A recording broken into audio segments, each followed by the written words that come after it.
I felt unconscious a few times because the pain was just enormous. I wasn't sure what was going on. I was going in and out, but I knew that all I wanted to do was survive.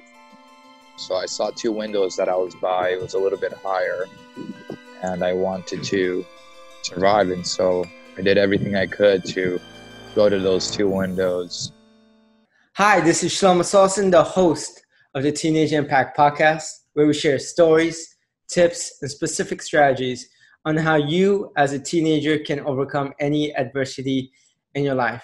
Before we start this podcast interview, and if you haven't done so, I do have a free ebook. It's called The 7 Quick and Easy Ways to Feel Better About Yourself. And these tips are based off of, the hours and hours of my own therapy sessions I've gone to, being coached by one of the best speakers in the world. And I want you to download it for free. Click in the link in my description if you're tuning in from podcast, and put your email in. I'll go ahead and send you the free ebook. Today's podcast guest is Marius Woodward, and I love Marius's story. I discovered him on TikTok, and he was in 2007. He was involved in a house fire in Romania when he was 8.5 years old, which left him in the hospital for several months, almost a year. And his parents also passed away from the house fire as well.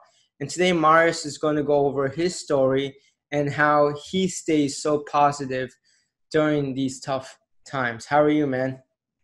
I'm doing good. Thanks for having me on. I appreciate it. How are you? I'm good. I'm just been, busy week. But I want to ask you, Yes. I started TikTok. We were just chit-chatting before, and you said your TikTok is just starting to blow up right now. So you took a chance on yourself. I want to hear your story more in detail, if you don't mind. Yeah, about my burns or how I came to America or about the TikTok. Let's go back to 2007 about the house fire. Okay, yeah. It was a crazy night. It was December, and my parents, they would normally go to Italy and work and get money for 6 months and then come back to Romania and kind of help out, with the farm and just kind of hang out with the farm. But what happened with my brother, he was getting older too, and he would go to Italy and work. So my brother was in Italy working, and my parents came down for Christmas. And I also have a sister too. She was 16 at the time, and she was with her boyfriend that night. My parents were home, and my dad, he was, super excited to celebrate Christmas, and he was just been drinking a lot that day, and I've seen him drink, but I've never seen him that angry, and it just kind of carried on all through the day. And at night, on December 10th, I think, he kind of lost control. He started arguing with my mom. I was just me, my mom, and himself at the house. And he started arguing with my mom. I wasn't too sure about what exactly. But the next thing I know is that he went outside, and we thought that he was going to take a break or something. He came back later on with a gas can in his hand. Wow. And yeah, and he was still just as angry, more angry, if not. And again, he was drinking a lot. He was angry. He was not thinking clearly. And I was 8.5, and I was really scared. I didn't know what was happening. So my mom was on one bed, and I was on another. It was right next to each other. So I saw my dad arguing, and I was scared. And I tried to jump into my mom's bed, and my dad was standing right there in front of the door. We can do anything by hot stove. And so when he saw that I was trying to jump to my mom, he instantly just had the gas can in his hand already and just barely touched the stove and threw the gas right in between the two beds. And then just instantly kind of flames, and I fell down right in between. I felt unconscious a few times because the pain was just enormous. I wasn't sure what was going on. I was going in and out, but I knew that all I wanted to do was survive. So I saw two windows that I was by. It was a little bit higher, and I wanted to survive. And so I did everything I could to go to those two windows, break those windows and jump out. But it was really hard in there because it felt like time was in the house. It felt like time was super slow down. I didn't have any feelings. I didn't have pain, love, care. I didn't have anything. All I wanted to do was just survive. But when I was in there, like I was trying to reach the windows. I couldn't reach them. I was like shorter. So there's this stool that I would try to put up, stand on top of it to break the windows.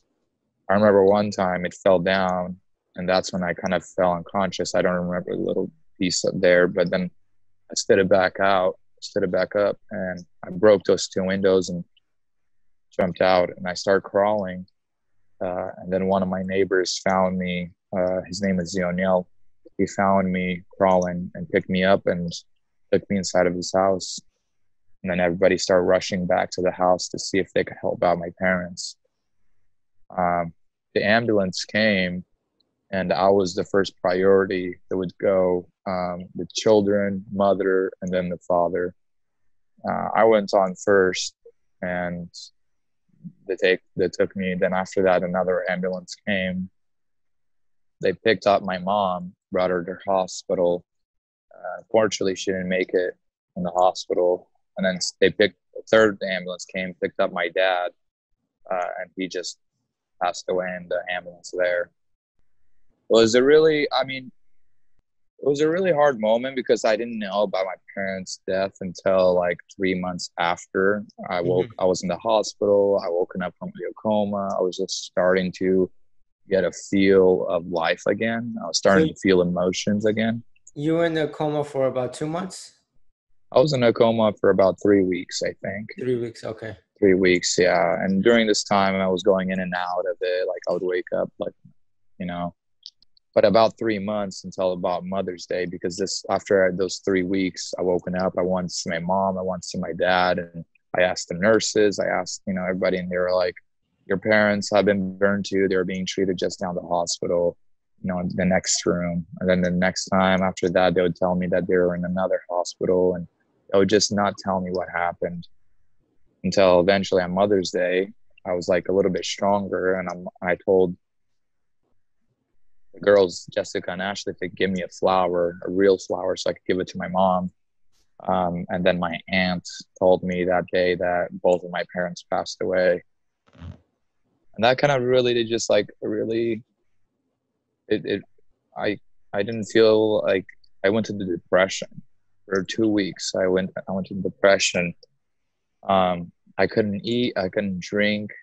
I had this fort over my body. So the blankets couldn't touch me. And I hid under there for 2 weeks.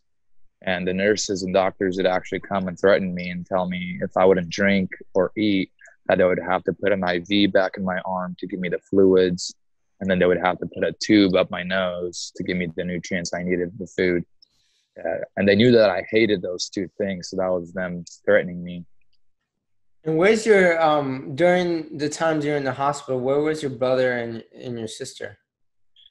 Yeah, so my brother, he was in Italy working. Mm-hmm. And it was about like a week or so until my uncle called him and said, one of my uncles called him and said, hey, this is what happened. Your brother, like everything happened. So my brother came down to Romania and, started helping out with the funerals at the house and me. Basically, he was kind of getting ready to become a parent. Like he took that job. My sister, she was still with her boyfriend, There was really no other place that is home. So my brother was just trying to take everything and figure out how to deal with the funerals, try to visit me in the hospital, because we didn't have money, we didn't have cars, we didn't have, Wi-Fi, phones, we didn't have any of that. Mm-hmm. And it was a long drive. It was like a 7 or 8 hour drive from my village to the hospital where I was at. So it was a lot for them as well to come and visit me, but they would come and visit me as, when they could, once a week or 2 times a week. And yeah. And how long were you in the hospital for? Until I left the hospital and I did not come back. I was in there for about 9 months. Mm-hmm. And then where did you go afterwards? After that, well, so what happened was on my birthday, before I found out that my parents passed away, two girls from BYU from America came down to Romania from abroad. And they heard about my story that my parents passed away. I lost my fingers, my nose, and I was burned over 75% of my body. They really kind of like they came and visited me on my birthday, and they just fell in love with me after that because they brought me balloons, candy, stickers, and we just had a good time that day. And after that, they just kind of visited me every day. They started contacting their families in America because they're like, we see this boy, like his parents passed away. He's got literally nothing else. What is there that we can do to help him out? And so the first thing was for them to find a hospital here that could do my surgeries that I needed. Mm-hmm. And that's why it took so long for me to stay in the hospital too, because I didn't have any other place to go. And that was the best place. And so after all this work going through, they called their families, everything. They found a hospital that could take me in if they brought me here. It was Shriners Hospice for Children. And so It's a they really good finally, hospital. it's an amazing hospital. They do all your surgeries at no cost if you're under the age of 18. Mm-hmm. So if you have burns or spinal problems or, your one leg is smaller than the other. I don't know what the right words for all this, but something like that. If you're younger than 18, they will do all your surgeries at no cost because they get all their fundings from, it's a nonprofit hospital. It's an amazing hospital. But yeah, they were able to find them, and Shriners was like, yeah, we could do all his surgeries if you guys bring him here. So after that, my brother had to work with becoming my legal guardian. And then Jessica and Ashley brought us over here to America. And the first year I lived in Arizona with Jessica's family, and that's where I learned English and kind of got used to the American culture.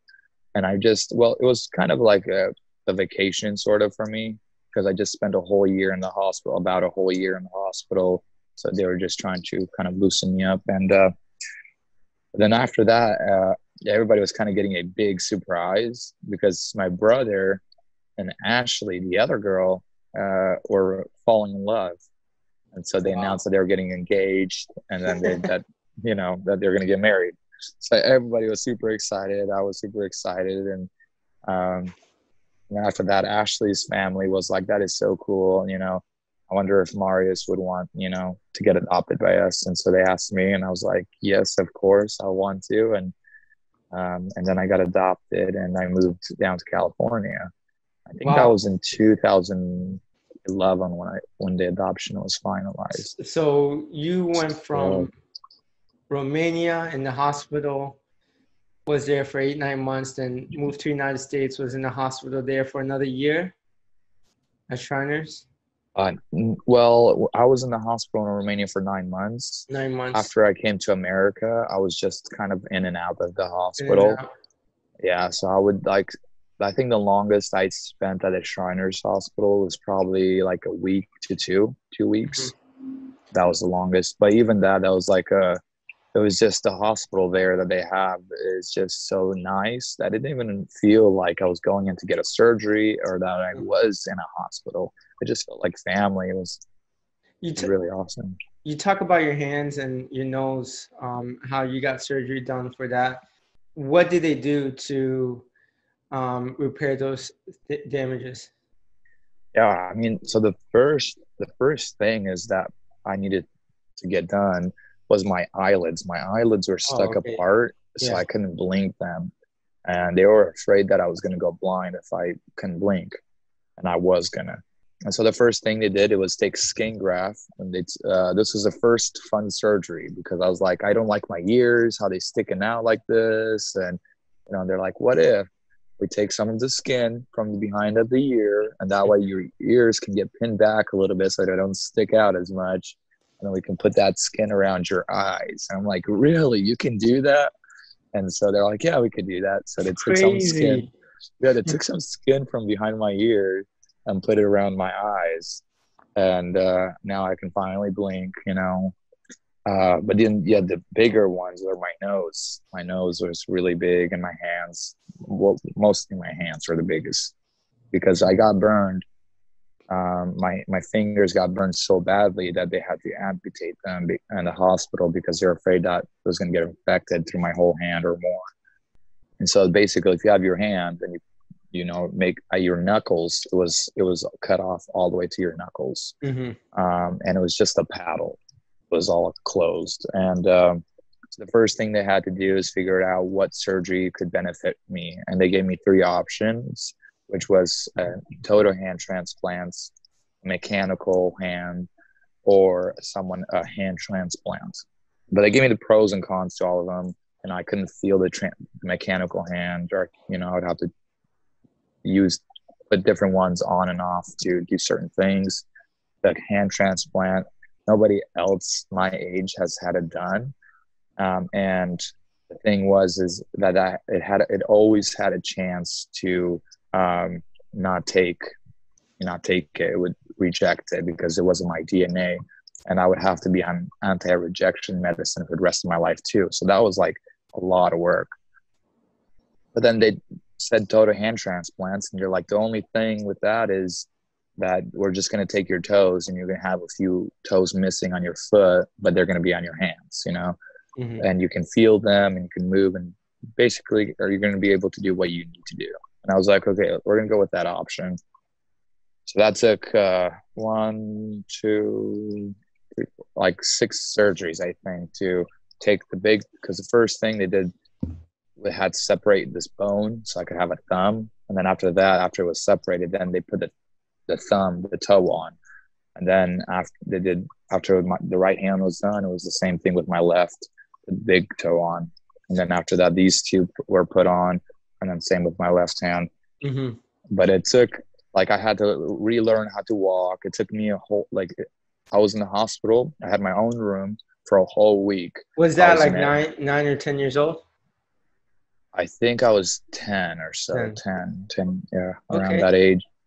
Yeah, I had my own room where it was it had to be the right temperature for my fingers. I had a heater for me, and I would stay there for a whole week. After that week, and I could go home, and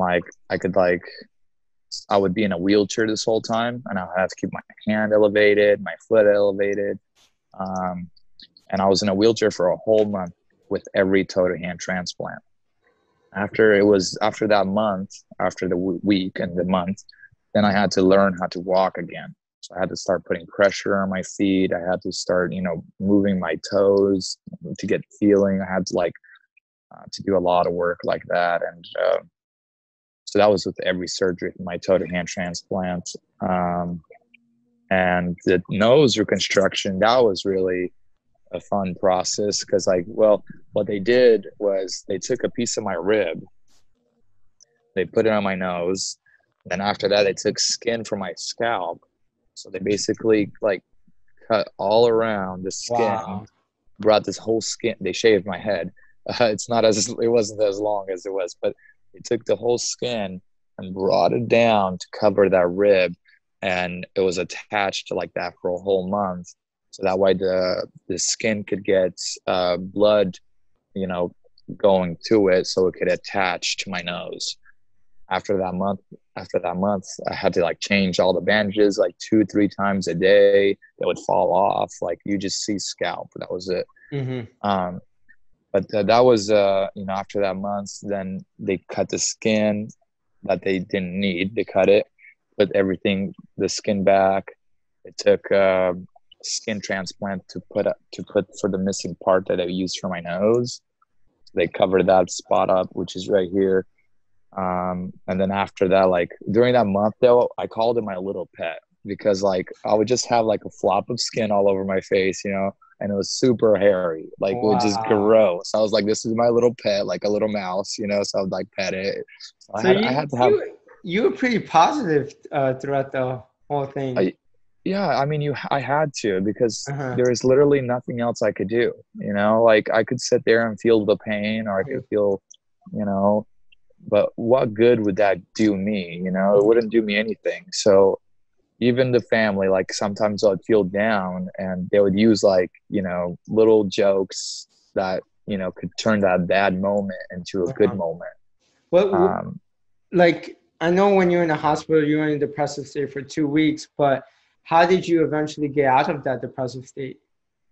In Romania, well, I was literally a choice I had to make because Uh, everybody around me was willing to help me out. I had Jessica and Ashley that would come uh, and visit, my brother and sister that would come and visit, and it really, I was just, I had to give time to myself to feel what I needed to feel, mm-hmm.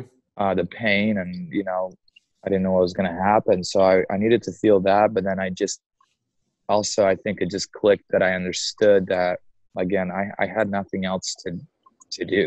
I Mm-hmm. could either sit there and slowly die, or I would need to be more positive and happy so I could heal myself from the inside out to, like for example, if I would have found, I think if I would have found out that my parents passed away right when I woke up, I didn't give it 3 months, I think I would have died Mm-hmm. because I was already feeling so much pain on the outside, and knowing that I would have felt that same pain that my parents passed away, I think that would have killed me because I wasn't able to handle it all. Yeah. So I think those 2 weeks really gave me time to feel the pain, understand like, okay, they're not here. If the doctors, nurses threatening me to put IVs or tubes in my nose, I'm like, I don't want that. And so I had to just make a choice for myself after I understood it, that I could sit here, keep going, and be happy.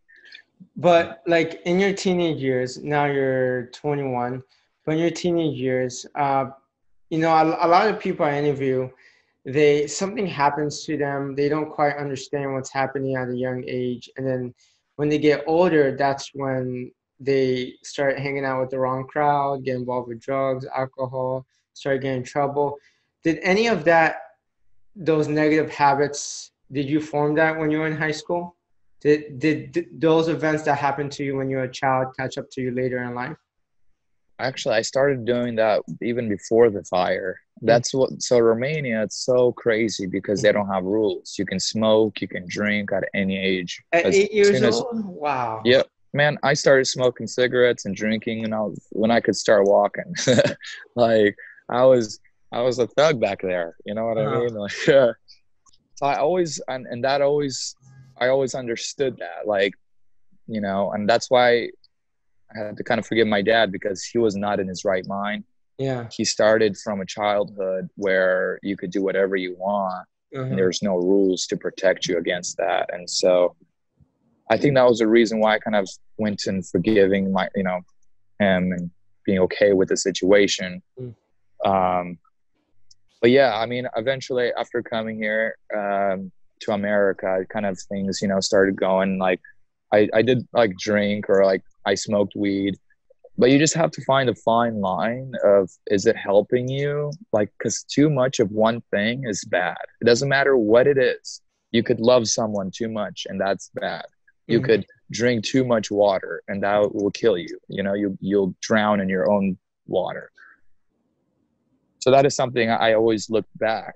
Like, if I keep going the same rate that I'm in, 10 years, what is that going to show me? Am I going to be like my dad? Am I going to, Mhm. be angry? Am I going to be upset? So I always had to keep an eye on that. And, I do love, I love smoking weed.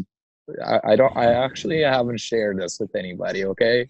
So but I'm becoming more confident in myself Uh-huh. because if you are able to use it Yeah. right, it really does help you mentally and Uh-huh. physically with, what you're dealing. But again, don't overdo it. You have to Uh-huh. let it, okay, it helps me sleep and it calms me down, or, helps me with the pain.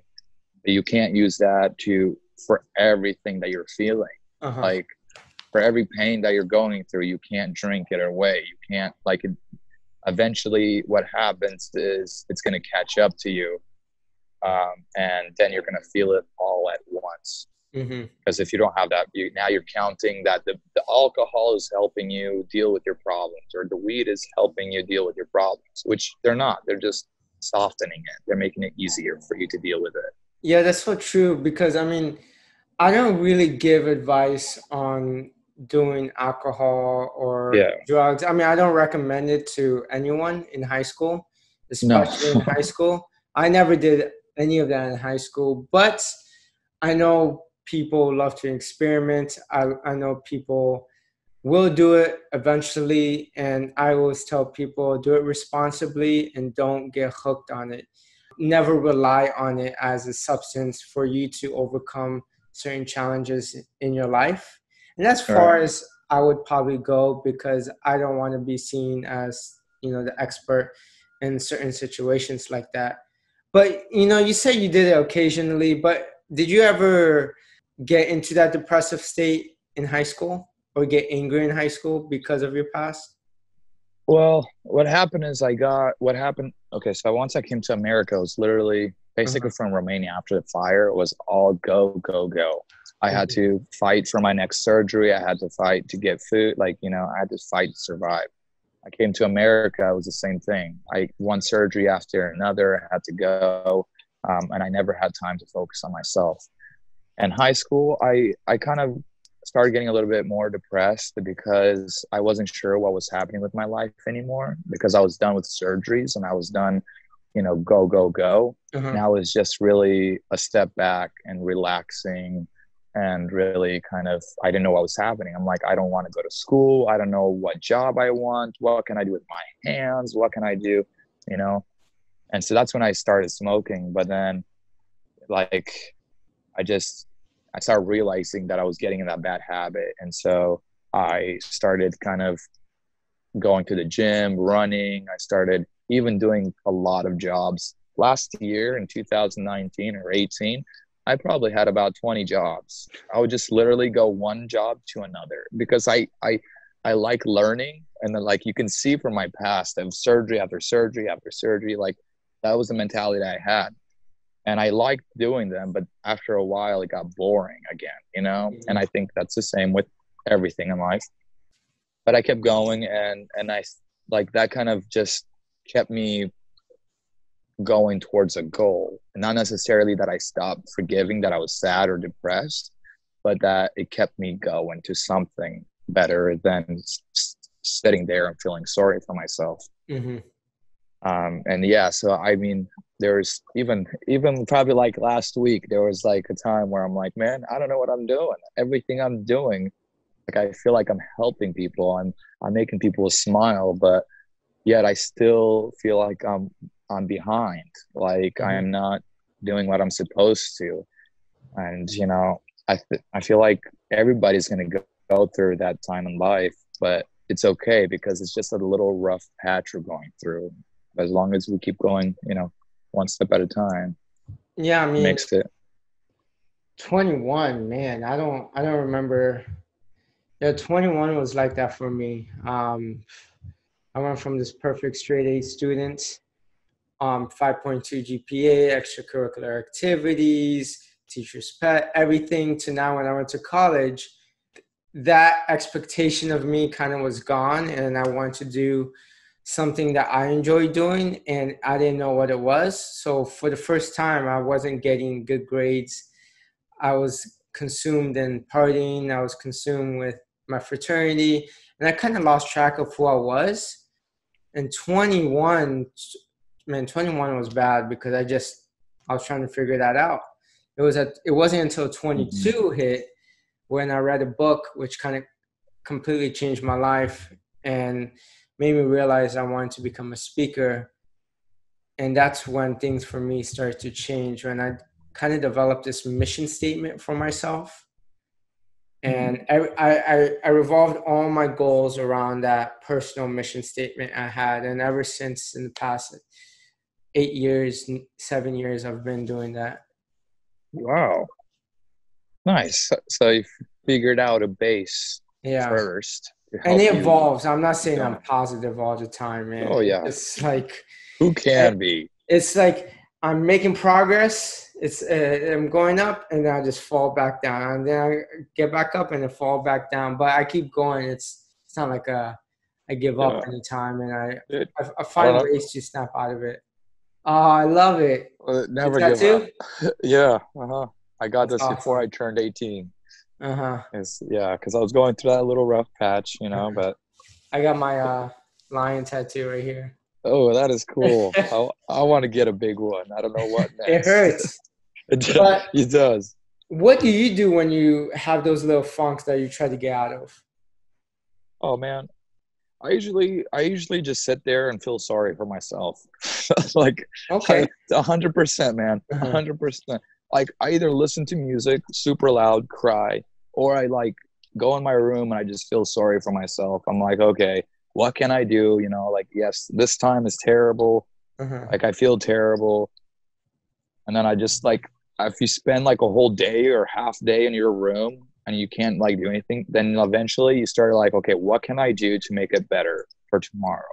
I know there's something that I can do to make it better, but that's the first thing you have to understand is you have to feel sorry for yourself, because I mean some people like will feel sorry for you but they won't understand it, but Hmm. you understand it, so it's okay to release some of that negativity that you're feeling by crying, working out, going to the gym, or whatever. But that's what I do. I sit there. I'm like, I feel sorry for myself. If I have friends that want to, get me like, hey, you want to come to the beach? Want to go Hmm. get food? I sometimes I deny it, like I don't want to. But if they keep being persistent, I'm like, you know what? I think it's a good thing. I think I think they want me to get out. They want me to feel better, but as long as they know, like, I'm still not feeling okay, like I might, but I still, yeah, that's what I do. I try to make it better, and it's okay if you feel sorry. But I Hmm. look at it like this. Okay, so imagine you have a bottle and you keep on filling it with negativity, more negativity, and you don't release it. You just keep putting the top on it, and then you have more and you fill it up. Eventually what's going to happen is it's going to get so much negativity in that bottle that it's going to explode, and when it It's gonna explodes, overfill. Yeah. when it explodes, you can't control it anymore because you don't know what piece to focus on. It could be about yesterday, it could be about 10 years ago, it could be about today. You don't know. Hmm. But that's why I like to just sit there, feel it, let it go, and then now it's a lot less. Now it's like 3% of what it was, or 20% of what it was. So Hmm. it never completely goes away, but it feels, it releases it if you understand it. Hmm. It's a hard topic for me to explain, but that's what I No, do. it makes sense, and I say in my when I go and speak at schools that a lot of times when unexpected situations do happen, or when you're just down and feeling sad and sorry for yourself, a lot of people just keep it in. But when they keep Yeah, it in, it's not healthy for you, because eventually, like you said, you're going to explode, which is why you yeah, need to find like healthy processes that you do every time you fall into this little funk, whether it's opening up to other people, whether it's feeling sorry for yourself, whether it's having a journal and writing down everything that you're feeling. I realize that journaling really helps me, yeah. but that really gets you out of this little funk that you are in. It really does, yeah. Hmm. And that's what helps me a lot too, is I have social media and I'm not afraid to share what I feel.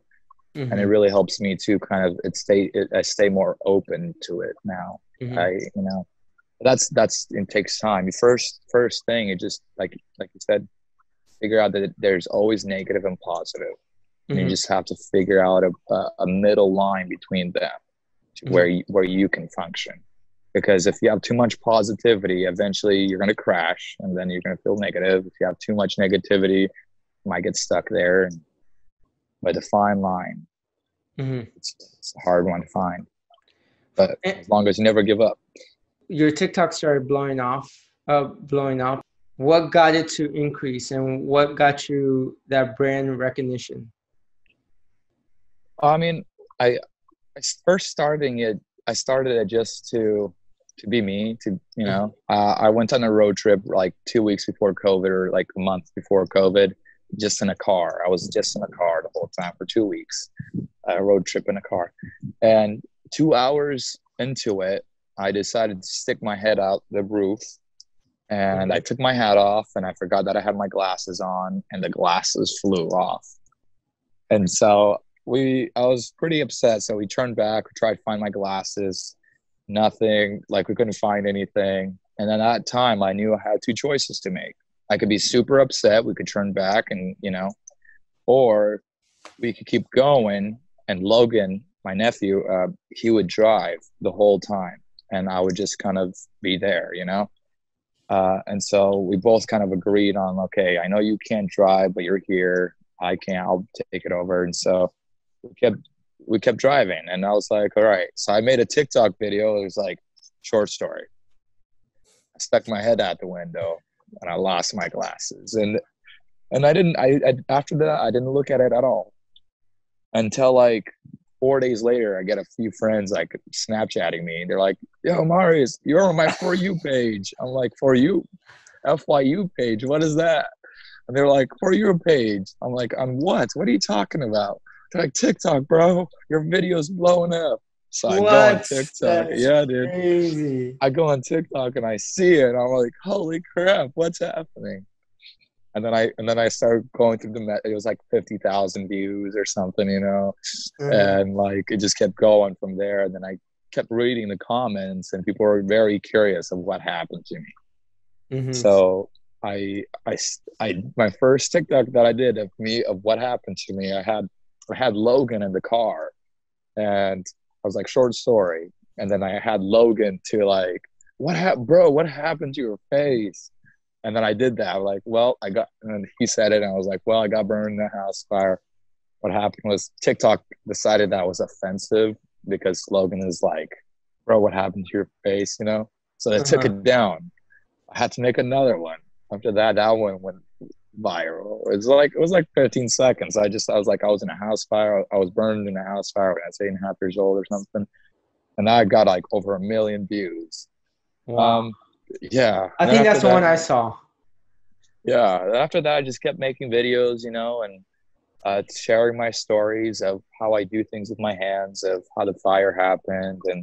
And then I shared the story of how the fire happened. And that one got like over 33 million views. And it's just like, it's somewhere in the videos. It's one of the short stories, but yeah. Now, what are your goals right now with Team Marius? yes, I mean, so I have a lot of goals. My goal right now is to, I mean, it's the same as it always has been. It's to help out people and make them smile. Team Marius first started by the two girls, Jessica and Ashley. They were there and made me laugh when I was in the hospital, when I was feeling pain. They were the ones that arranged for everything to get me here. And they started teammarius.org, which was for people to donate money for me to come to America, to get all the medical, to pay for the things I needed. And so I started now with TikTok and everything. I love making people smile. I love helping people. And so my goal with Team Marius is to really just be out there, start, use it for nonprofits. Here soon when it opens, that actually shows that I'm going to be teaming up. I'm going to be donating a portion of Team Marius to Shriners Hospitals for Children. And then I'm going to also make my own Team Marius nonprofit again, where for any money from the clothing, it actually goes to Team Marius, my own nonprofit again. And I want to just be able to help children all around the world, fly them over to get medical assistance, or even helping homeless people with food. But really, there's just so much you can do after this. But my goal is just really to be a team, help, because that's how it all happened. It was two girls that helped me, and after that, more and more people got involved in helping me get to where I am. And so I want to create that team environment of, I am helping give back, but you guys are our team, so you guys are helping. What goes around comes around. And I forgot to ask you this. You got adopted, correct? Was it by the same family or is it a different family? Yeah, so I got adopted by Ashley's family. Okay. The Woodwards, yeah. So after Ashley got married, then her family was like, we like Marius, and She got let's see if married he to your wants. brother? Yeah. Yeah. Uh-huh. So Ashley married my brother, and her family adopted me, which is crazy. But yeah, in the hospital, I actually called Ashley and Jessica my two American girlfriends. Because what happened was this Uh-huh. kid was like calling me a monster. He was like super mean to me. And I told Jessica and Ashley that. And they're like, okay, Marius, the next time he's mean to you, just tell him that you have two American girlfriends. And what does he have? So I Uh-huh. told this other boy that. And after that, he stopped bothering me. And so after that, I just always called Jessica and Ashley my American girlfriends. Uh-huh. But when we came to America, the big joke was that my brother stole my girlfriend, Ashley. But it was just, I was a kid, I was just playing around, like my American girlfriends or never, but it Yeah. was a fun thing to That's play around with. amazing. Do you have Yeah. any last tips for people going through a tough time right now? Whether I did interview someone else, Alexis Joel. He was involved in a house fire, 75% burns. But there's things that people go through: parents divorce, getting bullied, friends stabbing them in the back, a loved one passing away. Just unexpected situations happen to everyone. And when they do happen, what tips do you have for them? I mean, life goes up and down, but Mhm. when it is hard, you just feel like giving up. That's the time where you need to like try the hardest to make it okay, because after that, like anything is possible. You just have to keep on going, never give up, because anything could happen any day. You just have to like make the best of it, and it's okay if you feel sad. It's okay if you're hurting. Just always keep on going. Never Mhm. stop. Uh, And one last question. I end this podcast episode with this question always. What does resiliency mean to you? Resilience is means to me that to keep on going, really be overcome your obstacles that you're dealing with right now. Not necessarily having them be okay, but you being okay for them. Like resilience is overcoming the bad situation. So even though it's a bad situation, it's what you do to make it to make overcome that problem. Mhm. I think that every single one has it in us. We're resilient because we all feel pain. Doesn't matter if it's different, but it's still pain. And we try to understand and try to make it best. But yeah, I love it, man. Marius, thank you so much for doing this podcast interview. Where can people find you? I'm on Instagram as T Marius, Uh-huh. and I'm also on TikTok as one T Marius. And basically, I would Facebook Marius Dacianu, Mhm. which is Dasianu. That's about it. Anywhere you look, you can find me. A little bit I, of here, a little bit there. I love it, man. Truly do appreciate it. I'm glad I reached out to you. I'm glad you agreed to do this podcast interview, and I'm grateful to now hopefully call you my friend. You're my friend, always, buddy. All Awesome. right, man. I love it. Take care. Yeah. All right. Thank you for tuning into the Teenage Impact podcast interview. I interviewed Marius, and Marius told us about his house fire experience in Romania. His parents passed away from the house fire. He was stuck in the hospital for about 8 or 9 months. Luckily, he met two wonderful women from America that brought him to America and put him in the Shriners Hospital. One of the women married his brother and later adopted him into the family, which is an amazing story. He had to go through many surgeries on his nose, on his ears, on his hands, on his eyelids, and he has stayed positive throughout the whole experience. He said that there's no point of being in this depressive state and being sad over circumstances that you cannot control. We are in control of our mindset. That doesn't mean that he doesn't feel sad. That just means when he does feel sad, he lets himself feel sad at that moment and then thinks about the things that he can do to overcome that sadness or the feelings that he is going through. He's such an inspirational guy. And I'm so glad that I got to interview him. And you should go check him out. Go follow him on Instagram and go follow him on TikTok. If you haven't done so already, go download my free ebook, The 7 Quick and Easy Ways to Feel Better About Yourself. And if you're not following me on Instagram yet, go ahead, follow me at Shelomo Solson. I'm going to keep you up to date about my upcoming book, which I am going to release in about a month and a half. So until next time, peace.